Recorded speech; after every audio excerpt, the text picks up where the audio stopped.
That's the end of today's story. You can subscribe to my channel and turn on notifications because I'll be posting stories like this every day. The Lost Campers of Red Hollow. The legend of Red Hollow.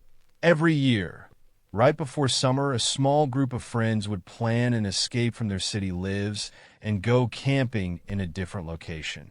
This year, someone suggested Red Hollow, an area in the deep forests of Montana. The region was known for its pristine lakes, tall pines, and a few scattered campgrounds hidden from the beaten path. But it was also infamous among the locals for an old legend, one that only the bravest campers dared to speak about around the fire. The legend of Red Hollow began decades ago. Rumors said that people had vanished without a trace while camping there. Locals talked about a mysterious, ancient spirit guarding the forest, a protector of the land that disliked outsiders. They called it the Watcher in the Pines. Campers who went too deep into the hollow supposedly felt the spirit's eyes on them, heard whispers late at night, and sometimes even saw figures moving in the trees. But the friends, Jesse, Tom, Danny, and Clara, weren't superstitious. When Jesse brought up the legend, they just laughed, dismissing it as an old wives' tale meant to keep locals out of trouble. Tom, the self-proclaimed skeptic, was particularly vocal about how ridiculous it sounded. The Watcher in the Pines? Please. If there's anyone out there, it's just someone messing with campers for fun. Little did they know, the forest had its own rules, and the warnings weren't just tales. 2. Arrival and first signs. They arrived on a misty Friday evening, the tall pine trees casting long shadows that grew thicker as the sun dipped behind the mountains. Jesse parked their truck near a small clearing where they could set up camp. They were alone out there, as far as they could see, with not another soul in sight. They set up tents, gathered firewood, and built a fire. Danny, who loved ghost stories, couldn't resist revisiting the tale of the Watcher. But as he spoke, an eerie silence seemed to settle over the forest. Even the birds and insects went quiet, as if they were listening. "Oh, come on," Clara teased. "You're just trying to scare us." Danny grinned, but his eyes darted around the trees. "Just you wait until midnight. They say that's when the Watcher appears." They laughed it off, but that night, as they settled into their tents, an uneasy feeling lingered in the air. Jesse was the last to fall asleep, staring up at the stars visible through the treetops. Just as she was about to doze off, she thought she heard a soft, distant whisper, like someone calling her name. She brushed it off as her imagination and drifted to sleep, unaware of what was watching them from the shadows. 3. First encounter. The next morning, Clara and Jesse went to explore a nearby trail, while the guys stayed back to set up fishing lines by the lake. The forest was still and quiet, every sound muffled by the thick pine needles carpeting the ground. The path was lined with dense trees that twisted into shapes, their branches reaching out like gnarled fingers. As they walked deeper into the woods, Clara suddenly stopped, her face pale. "Jesse, did you see that?" she whispered. Jesse looked around, but saw nothing. "See what?" "There?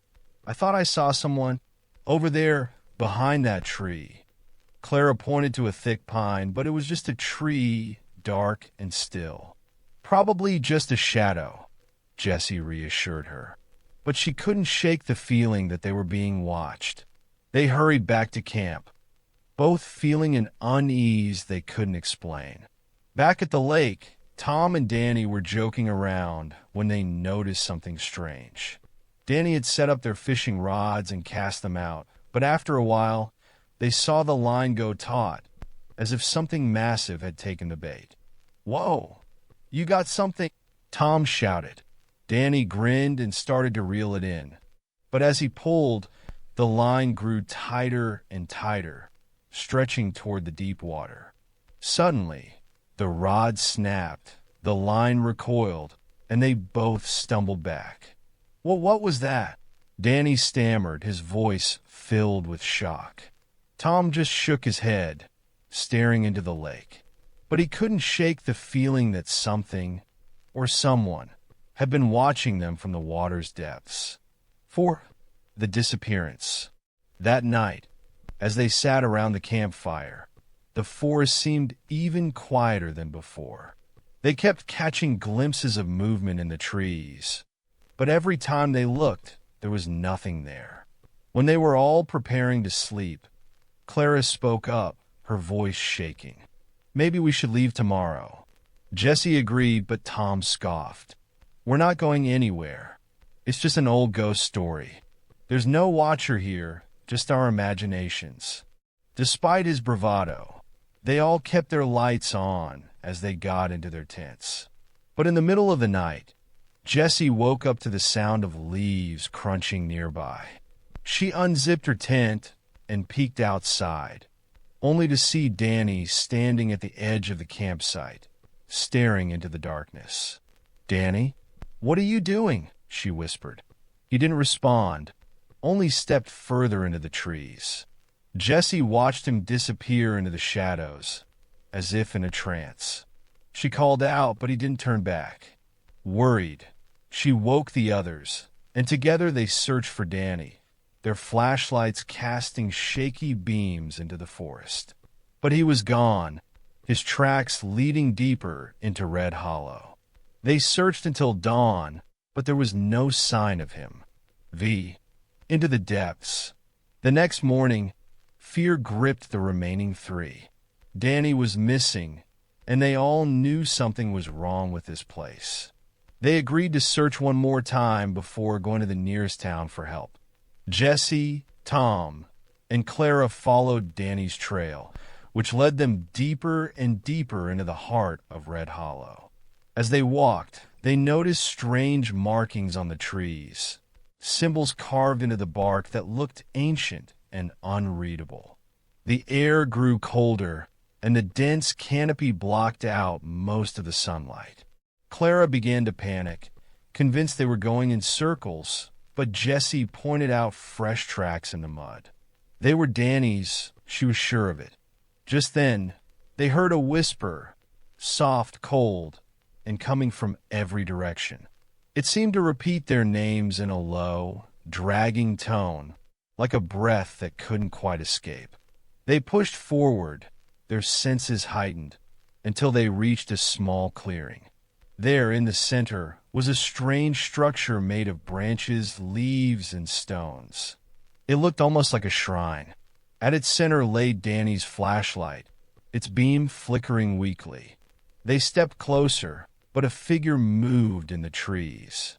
It was tall, with a skeletal frame and deep, hollow eyes.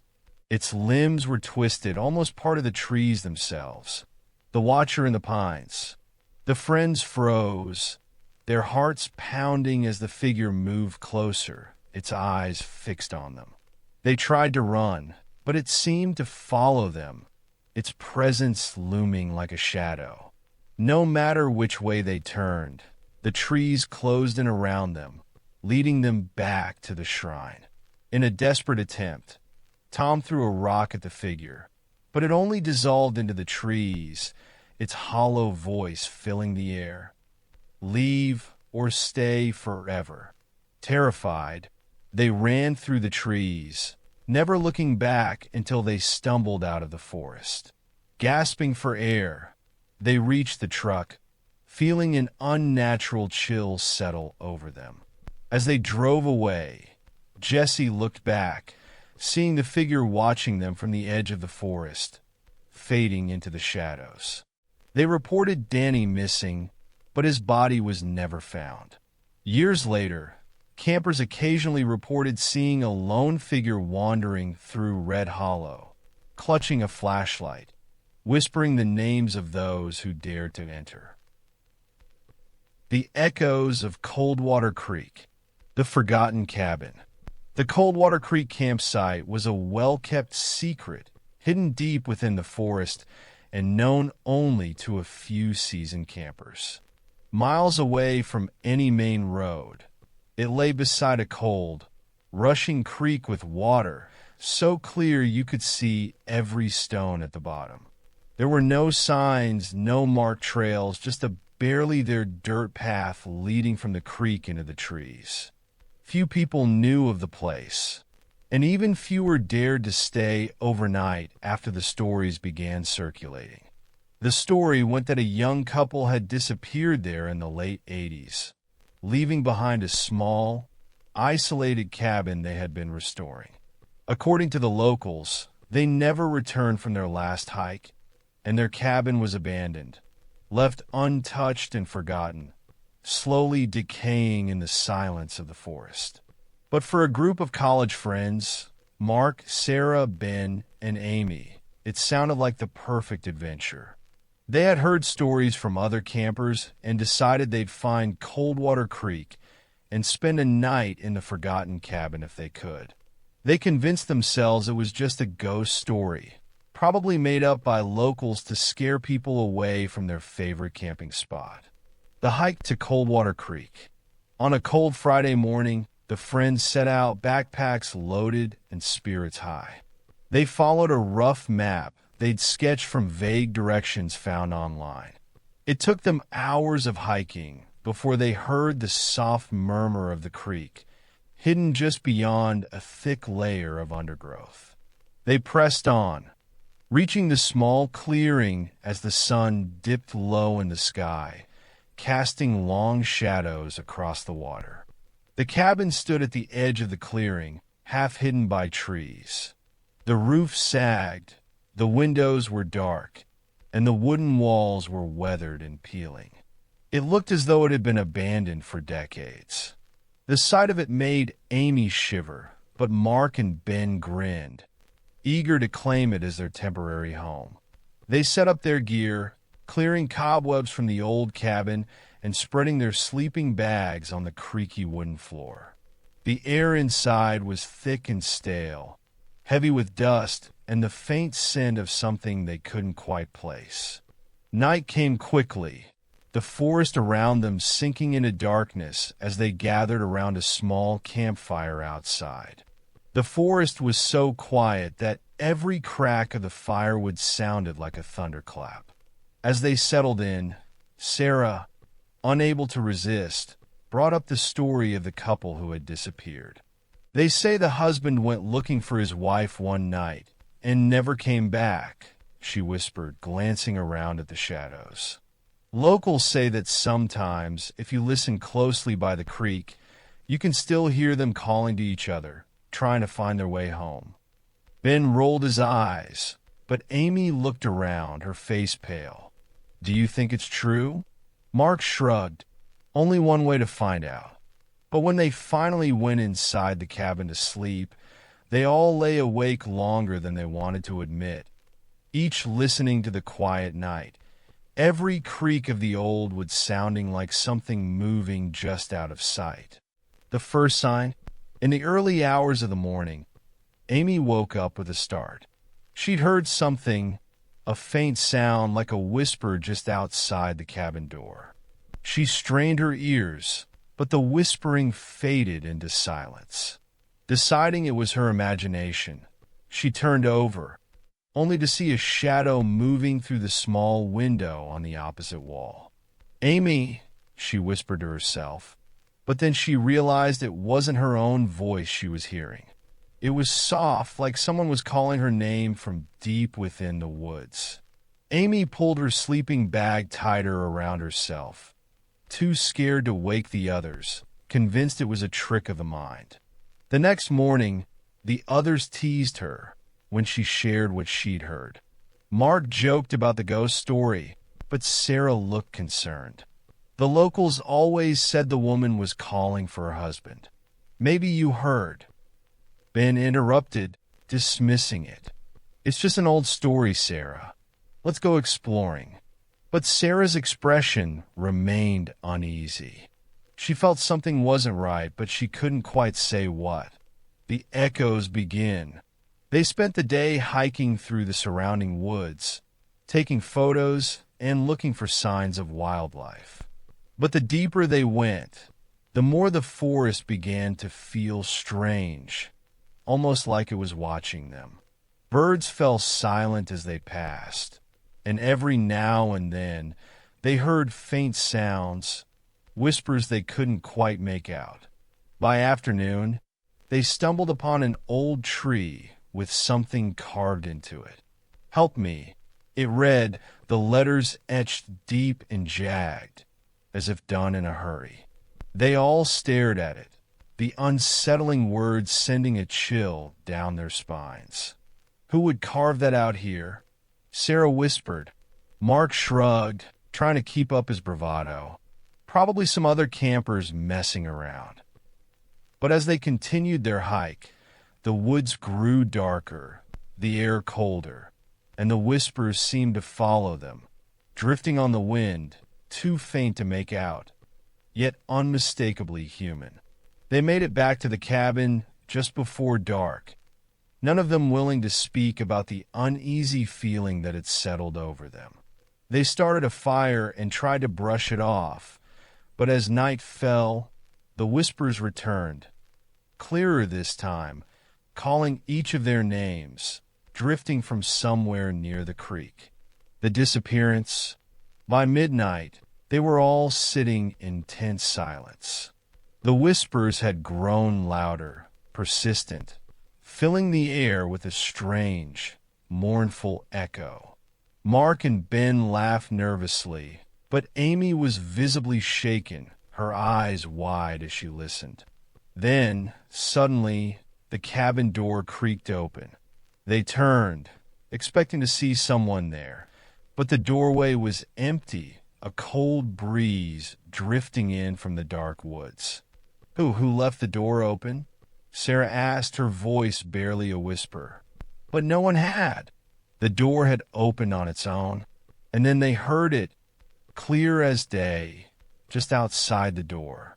A woman's voice, soft and desperate, calling, "Help me." Ben was the first to step outside, trying to rationalize the voice. But as soon as he did, he froze. His flashlight revealed nothing, but the voice seemed to come from all around, as if echoing through the trees. And then he saw them, two faint shapes standing by the creek, staring at him from across the water. Their faces were blurred, unrecognizable, but their eyes were wide, as if in terror. One of them raised a hand, pointing directly at him. "Ben!" Amy called, pulling him back. But as she did, he stumbled, his flashlight swinging wildly, illuminating the entire clearing, and showing dozens of figures standing silently in the trees, all with wide, empty eyes fixed on the cabin. The escape. Panic seized them. They scrambled back into the cabin, locking the door and barricading it with anything they could find. But the whispers grew louder, surrounding them, filling the air with a hollow, chilling chorus. "Help me! Find me!" They huddled together, the walls of the cabin seeming to close in as the whispers became a deafening roar. Every creak, every crack in the wood seemed to hide a shadow. Every window showed flickers of movement just beyond the glass. And then, in a split second of courage, Sarah grabbed her flashlight and threw open the door. "Run!" she screamed. They bolted into the forest, their footsteps pounding against the earth, the voices echoing all around them, calling their names, each step seeming to bring them closer. They didn't stop running until they reached the main trail, breathless and terrified, their only thought to escape. When they finally made it to their car, they drove away without looking back, leaving the cabin and the voices behind. The last words. A week later, Mark found an old article about the missing couple online. It had a grainy photo of the man and woman, smiling at the camera before their final hike to Coldwater Creek. Mark's stomach dropped when he saw it. The faces in the photo were the same ones they'd seen by the creek that night. Blurred, terrified, still calling for help. No one has camped at Coldwater Creek since. Locals say that on certain nights, you can still hear the couple's desperate calls echoing through the trees, calling for anyone who dares to listen. The shadows of Devil's Ridge. The Forbidden Ridge. The Devil's Ridge campground was infamous for its rugged cliffs, thick forests, and a reputation that kept most people away. High up in the Colorado mountains, the ridge was shrouded in legend. They said that once, long ago, an isolated village had been wiped out by a mysterious sickness, and that the souls of those who perished remained trapped in the valley below, hidden among the shadows and waiting to reclaim anyone who dared to disturb their rest. But to Jason, Lily, Matt, and Carrie, for friends seeking adventure, it was just another ghost story, a dare they couldn't refuse. This place is supposed to be haunted? Carrie laughed as they drove toward the trailhead. Sounds perfect for Halloween weekend. Matt, their resident skeptic, chuckled. Haunted, sure. If anything's out here, it's probably just animals. Jason, who had found a remote campsite online, assured them that Devil's Ridge had the best view of the stars, untouched and far from civilization. They packed tents, extra food, and firewood, and set off to camp under the open sky, confident that any stories they'd heard were just campfire tales. But by the time they reached the trail leading up to the ridge, an eerie feeling had settled over them. The trees were dense, their branches gnarled, and the light seemed dimmer here, even though it was only late afternoon. 2. Arrival at Devil's Ridge. After a steep, exhausting climb, they arrived at the ridge just as the sun began to set. The view was incredible. The valley stretched out below them, a sea of trees and shadows, with the peaks of distant mountains tinged orange and pink by the fading light. They set up camp near the edge of the ridge, their tents positioned to give them a full view of the night sky. As darkness fell, they built a fire, the flames casting flickering shadows across the ground. Lily, who loved horror stories, leaned forward with a grin. So, anyone want to hear about the legend of Devil's Ridge? Oh, please, Matt groaned. More ghost stories? Jason and Carrie urged her on, and Lily eagerly told them what she knew. They say a village used to stand right below this ridge, tucked away in the forest. The people were reclusive, and barely anyone knew they were here until the sickness hit.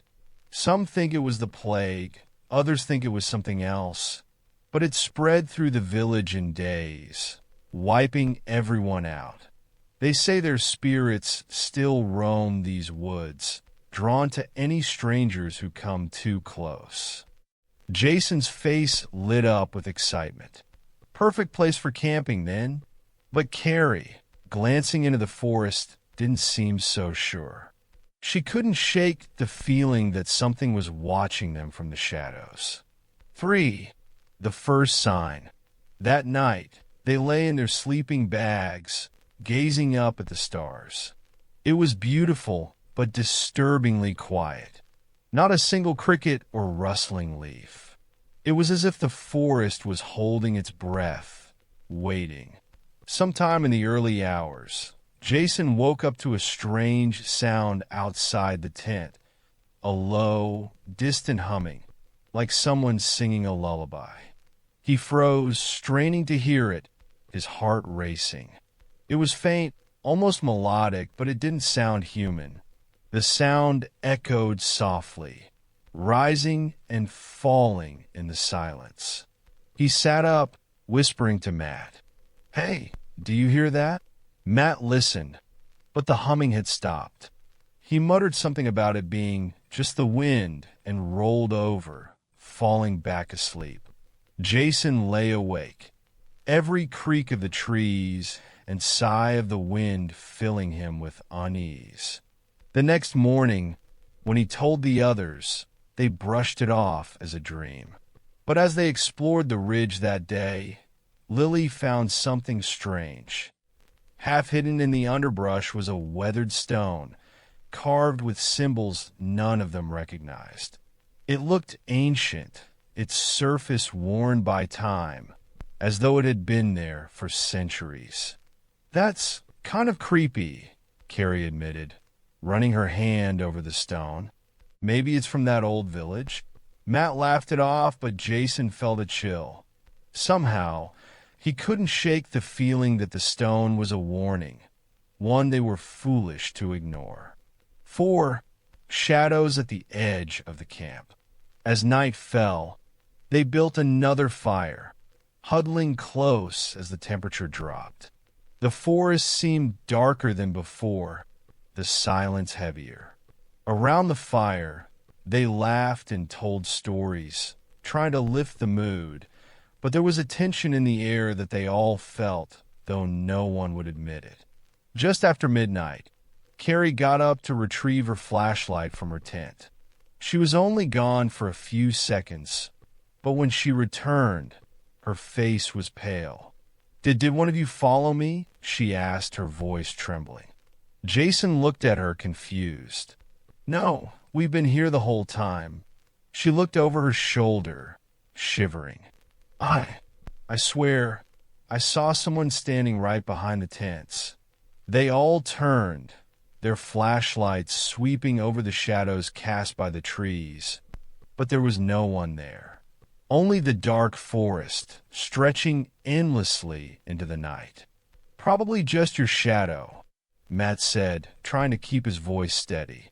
But Carrie didn't seem convinced, and neither did Jason. They sat back down, but as the night wore on, the unease grew. Each of them thought they saw movements at the edge of the clearing, flickers of shapes just out of reach, melting into the trees whenever they turned to look. And then they heard it, the faint humming again, drifting on the wind, closer this time, carrying through the trees with an eerie persistence. The melody was sad and strange, sending chills down their spines. The disappearance. Around 2 a.m., Matt, ever the skeptic, decided to investigate.